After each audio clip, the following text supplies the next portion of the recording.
Assalamualaikum warahmatullahi wabarakatuh. Salam sehat dan sukses selalu buat kita semua. Jumpa lagi bersama saya, Wedya Nirwananto. Pada sesi ini, saya akan sharing pengalaman mengenai strategi maintenance alat berat dalam mencegah prematur failure pada pompa. Komponen diverting pump yang paling cepat mengalami kerusakan pada diverting pump ini adalah pada komponen bar shaft. Dan pada komponen bar shaft ini, yang paling cepat mengalami kerusakan adalah di bagian front door-nya. Mengapa front door cepat mengalami kerusakan? Yang pertama adalah terjadi kapitasi pada pompa yang tidak terdeteksi. Yang kedua, terjadi kapitasi yang lebih parah pada pompa akibat pompa beroperasi di kolam yang pH airnya lebih kecil daripada 5 dan SG airnya lebih besar daripada 1,1. Dan yang ketiga adalah cara maintenance pompa yang kurang tepat. Mengapa pH air lebih kecil daripada 5 dan SG air lebih besar daripada 1 mengakibatkan kapitasi?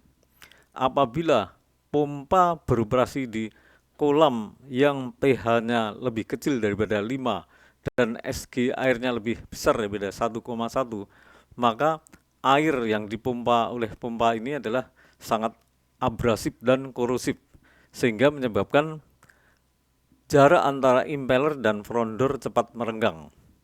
Yang kedua, akibat clearance atau jarak antara impeller dan front door semakin merenggang melebihi batas yang diizinkan, yaitu maksimum 1 mm, dan berakibat terjadinya turbulensi di sekitaran intake front door-nya dan menyebabkan terjadinya kapitasi di sekitaran front door, terutama daerah intake-nya, dan mengakibatnya front door akan menjadi cepat keropos.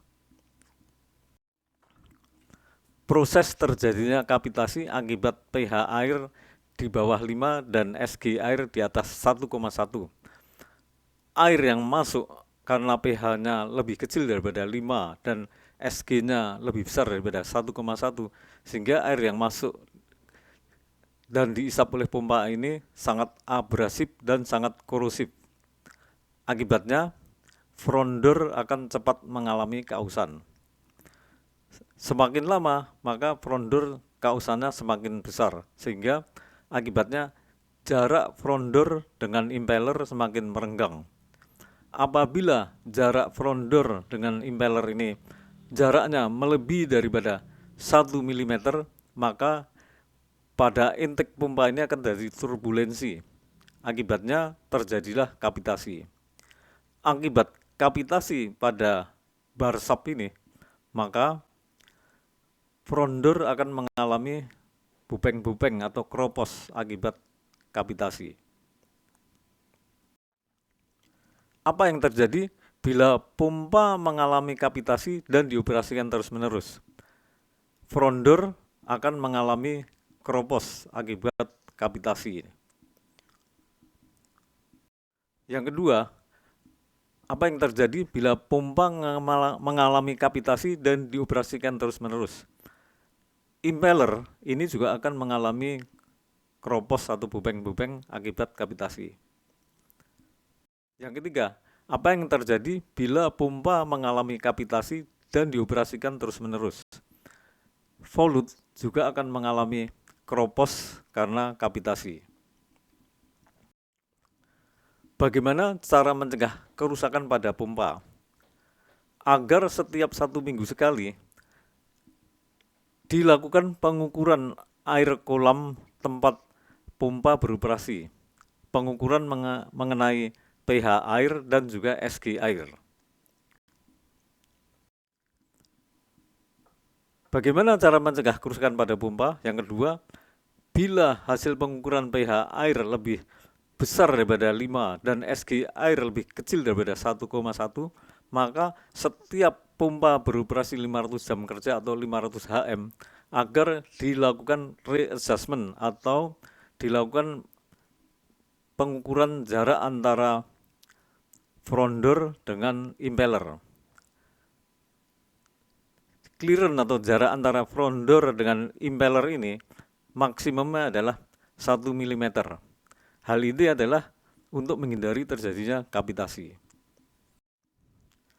Bagaimana cara mencegah kerusakan pada pompa? Yang ketiga, bila pompa beroperasi pada kolam yang pH air lebih kecil daripada 5 dan SG air lebih besar daripada 1,1.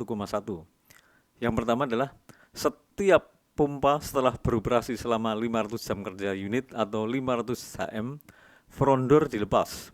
Dan ini front door setelah operasi 500 jam kondisinya sudah mulai aus. Kemudian front door dilapisi dengan material khusus atau di coating dengan part number coatingnya adalah WS datar RS 7KG. Setelah front door di coating dan dilapisi dengan lapisan khusus material part number WS datar RS 7KG, kemudian dipasang ke pompa. Kemudian dilakukan adjustment, yaitu pengukuran jarak antara front door dengan impeller. Jarak antara front door dengan impeller ini adalah maksimumnya adalah 1 mm.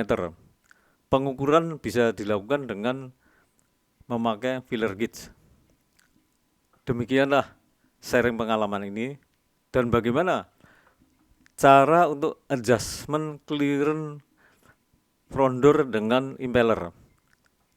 Kita akan bahas pada video sesi berikutnya. Semoga ini bermanfaat bagi teman-teman sekalian semua, dan apabila teman-teman merasa ini bermanfaat, tolong untuk subscribe, like, dan komennya. Demikianlah, sebelum kita akhiri, saya sampaikan terima kasih. Sampai jumpa pada sesi berikutnya, dan assalamualaikum warahmatullahi wabarakatuh.